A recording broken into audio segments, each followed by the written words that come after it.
이번에는 그 센서의 그런 직접적인 그 장비를 하나씩 한번 좀 살펴보는 내용을 이제 우리가 시작하도록 하겠습니다.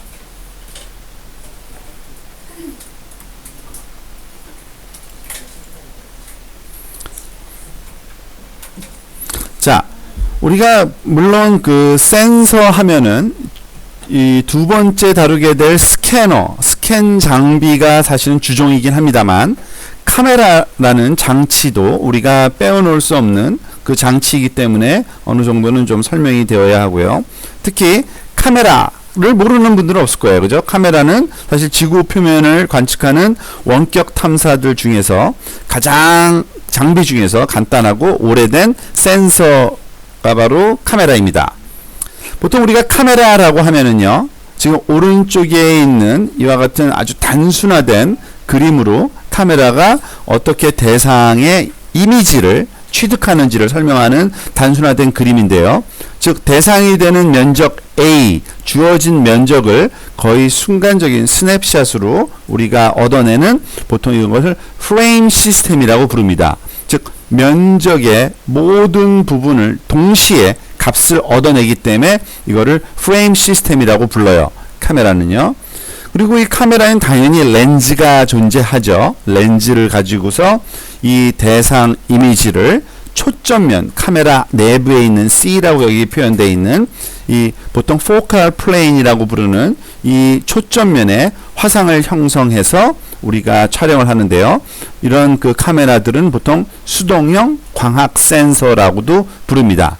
즉 에너지를 제공하지를 않기 때문에 수동형이고요. 그리고 광학 센서는 아시다시피 그 비저블 그 스펙트럼을 주로 우리가 측정하는 그러한 장치이기 때문에 광학 센서라고 얘기를 합니다. 리모트 센싱에 활용되는 그러한 그 사진의 경우에는요, 카메라의 경우는 그 사용되는 필름이 파장대역이 한 0.3에서 0.9 마이크로메타까지의 반응하는 필름을 활용을 합니다. 자, 여기서 또 우리가 기억을 해야 될 거는, 우리가 잘 아는 가시광선은 어디죠?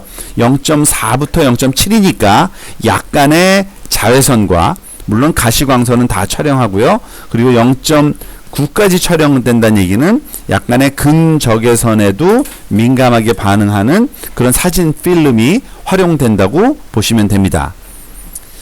앞으로 이 용어는 굉장히 많이 나올 건데, 우리가 다양하게 사실은 그 호칭이 되고 있지만, 그 팬크로매틱 필름이라는 게 있습니다. 우리나라 말로는 뭐 전색성이라고 번역을 하는데요. 보통 이것보다는 그냥 외래어 그대로 팬크로매틱이라는 말을 많이 씁니다.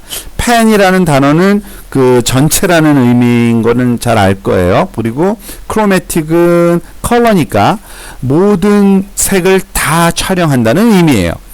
그리고 사실 이 부분을 쉽게 이해하는 거는 그냥 흑백 필름이 소위 말하는 팬크로매틱 필름의 대표적인 예입니다. 이런 그 전색성 또는 팬크로매틱 필름 같은 경우는요, 스펙트럼의 그 UV 자외선 그리고 가시 영역 부분에 민감하도록 만들어진 그런 필름이 많이 사용되는데, 우리가 그 카메라를 항공기에 탑재해서 할 때 대부분의 흑백 이미지는 이와 같은 팬크로매틱 그 이미지로 얻어집니다. 그리고 이러한 필름이 가장 일반적인 형태라고 보시면 돼요. 물론 이런 그 팬크로매틱 전 파장대역을 다 측정하는 필름이 사용되기도, 또는 사진이 찍혀지는 게 일반적인 경우입니다. 그 항공 탑재한 카메라에서는요. 근데 UV 사진을 촬영하기도 해요. 하기는. 근데 이럴 때는 어떻게 촬영하는 거냐면 전색성 필름을 그대로 사용을 합니다. 그렇지만 그 카메라 앞에다가 그 필터를 사용해요. 필터는 어떤 특정한 파장대를 막는 역할을 하는 거거든요. 즉 가시광선 에너지를 차단해주는 필터를 써서 그 UV만 들어오게 하면은 결국에는 반응은 UV에도 반응을 하니까 이 필름, 동일한 필름으로도 UV 사진이 활용될 수 있고요. 여기에 언급되어 있듯이 자주 이렇게 일어나는 일은 아닙니다. 그런 사진을 촬영이 가능하다라는 것을 알고 있어야 되고요. 그리고 흑백 적외선 사진도 사실 촬영이 가능합니다. 적외선 사진. 그것은 0.3에서 0.9 마이크로미터에 이르는 이 긴 파장대에 반응하는 그러한 그 필름이 사용되기는 합니다만, 그 앞부분의 내용들은 그 또 필터를 써서 차단함으로써 우리가 이 적외선과 관련된 사진을 따로 흑백으로 얻기도 하는데요. 이런 적외선 반사율의 감도를 이용하면 역시 앞에서 언급된 것처럼 그 식물의 그 분포를 우리가 덮고 있는 정도를 잘 알 수 있는 차이를 감지하는데 활용되기도 합니다. 카메라 역시요. 자, 우리가 그 카메라 얘기를 할 때 그리고 앞으로 나중에 다른 그 위성 영상에서도 사실은 활용이 될 거긴 합니다만, 그 컬러 사진과 적외선 사진이라는 것을 구분을 할 줄 알아야 됩니다. 보통 적외선 사진은 우리나라 말로는 이렇게 표현하지만 좀 더 그 의미가 확연하게 와닿는 원어들은 false color라고도 얘기를 하고요. 또는 color infrared. 그래서 약자로는 color infrared라는 의미로 CIR이라고도 불러요. 다 동일한 거를 상징하는 겁니다. 즉 적외선 부분을 컬러로 표현했을 때 이렇게 다양하게 호칭을 합니다. 즉 뭐 가짜 색 사진 또는 컬러 적외선 사진, 그리고 또는 적외선 사진이라고도 불러요. 요 차이를 보면 지금 오른쪽에 있는 요 두 개의 대상이 동일한 대상 지역을 위에 거는 그 소위 일반 컬러 사진으로 표현한 거고요. 아래쪽은 적외선 컬러 사진으로 표현을 한 겁니다. 아마도 위의 사진 형태보단 아래쪽 적외선 컬러 사진을 우리 위성 영상 그 정보 부분에서는 더 자주 보게 되는 이런 그 영상의 종류가 될 거예요. 자, 우선 일반 컬러 사진을 한번 생각을 해봅시다. 일반 컬러 사진은 우리가 알고 있는 컬러 사진을 얘기하는 겁니다.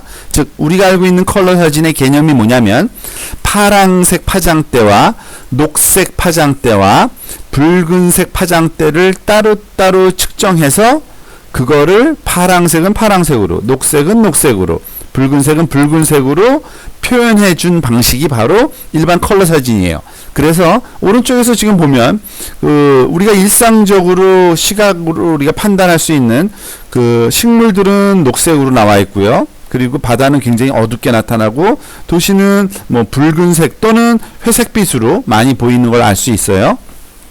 자, 그러면 적외선 컬러 사진은 어떤 거냐면 그 적외선을 포함해서 우리가 촬영을 해야 되기 때문에 녹색 파장대와 빨강 파장대와 근적외선 파장, 즉 파랑색 파장대를 촬영을 안 한다고 보시면 됩니다. 또는 촬영하더라도 그냥 그 사용 안 하는 거죠. 그 우리가 표시할 때는 이 아래쪽에 있는 그 카메라 그림 옆에 보면은 초록색 촬영하고 빨강색 촬영하고 어떤 색이라는 개념을 우리가 할당하기가 불가능한 근적외선을 흰색으로 표현한 겁니다.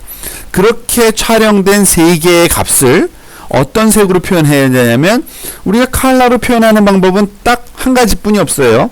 빨강색, 녹색, 파랑색으로 표현해야 돼요. 그러다 보니까 녹색을 파랑색이라고 하고서 표현한 거고요. 빨강색을 녹색이라는 색깔로 표현한 거고, 적외선을 빨강색으로 생각을 해서 표현을 한 그런 사진을 적외선 사진이라고 부르는 겁니다. Color Infrared라고 부르는 게 바로 CIR 사진이 바로 그거예요. 그렇게 되면 어떻게 되냐면 높은 근적외선의 반사율을 갖는 대상은 빨강색으로 나올 수밖에 없고요. 그죠? 그리고 빨강색의 반사율이 높은 대상은 녹색으로 나올 수밖에 없고요. 높은 녹색 반사율을 갖는 것들은 오히려 파랑색으로 나오게 됩니다. 자, 지금 우측에 그림을 가만히 살펴보면 그래서 원래는 초록색 그 식물들이었던 것이 그 적외선 사진에서는 아주 붉게 표현된 걸 알 수 있죠. 그리고 오히려 이 적외선 사진에서의 녹색이 오른쪽 중간 그 상단의 요 부분에 가만히 보면 녹색이 보이는데 왜 얘가 녹색이냐면 식물이라서가 아니라 원래 자연 상태에서는 붉게 찍히는 그런 영상으로 찍히던 지역이었기 때문에 붉은색은 녹색으로 표현되니까 그런 거예요.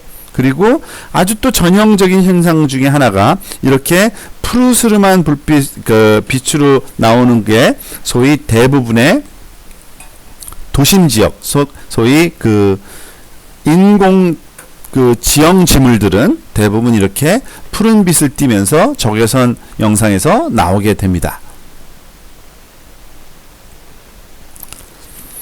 자, 이제 카메라에 대해서 조금만 더 이제 자세하게 한번 알아보겠습니다. 보통 카메라는요, 어디서든지 가능해요. 사실은 우리가 그 리모트 센싱의 탑재체로 세 가지 가능성을 얘기했었죠. 지상, 항공기, 우주선, 즉 다양한 플랫폼.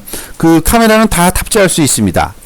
근데 주로 사용되는 데는 사실은 항공기고요. 카메라의 경우는 이 항공기에서 찍은 그 아주 자세한 사진이 찍히는데 주로 대상의 그 세부 사항이 필요하거나 아주 작은 목표물 식별이 그 주된 목적이면 리모트 센싱에 항공기에서 찍은 카메라 영상이 활용이 됩니다. 이런 카메라에서 찍히는 사진들의 지상에서 포함되는 그 범위는 그 카메라가 갖고 있는 초점 거리와 플랫폼의 고도 그리고 필름의 형식, 크기 등에 관련된다고 볼 수 있습니다. 그 하나하나를 우리가 좀 살펴보겠는데요. 즉 우리 카메라 하나에 찍히는 영상이 그 포함하는 지구 표면의 넓이는 여러 가지 파라미터에 의해서 결정된다는 얘기입니다. 보통 포칼 랭스라고 하는 거는 우리나라 말로는 초점거리라고 보통 얘기하죠. 초점거리. 초점거리는 사실은 여러분들 요즘에는 워낙 그 기술이 발달해서 아주 작게 카메라가 만들어지지만 그 초기의 광학 시스템 같은 경우에는 여러분들 앞에 그 망원 렌즈라 그래서 그게 길면 길수록 초점 거리가 긴 거예요. 사실은 그 렌즈로서부터 그리고 그 소위 초점이 맺히는 그 면까지의 거리가 사실은 초점 거리, 포컬 랭스에 해당되는데 이런 그 초점 거리는 렌즈의 결국엔 시야각을 결정하게 됩니다. 그러니까 아이포브랑 비슷한 개념이라고 보시면 돼요. 센서는 그 하나하나의 픽셀을 다른 센서로 측정하지만 그 카메라 같은 경우에는 전체 프레임을 하나의 그러한 센서로 측정하는 장비, 즉 프레이밍 시스템이라고 물론 차이가 있다 그랬죠.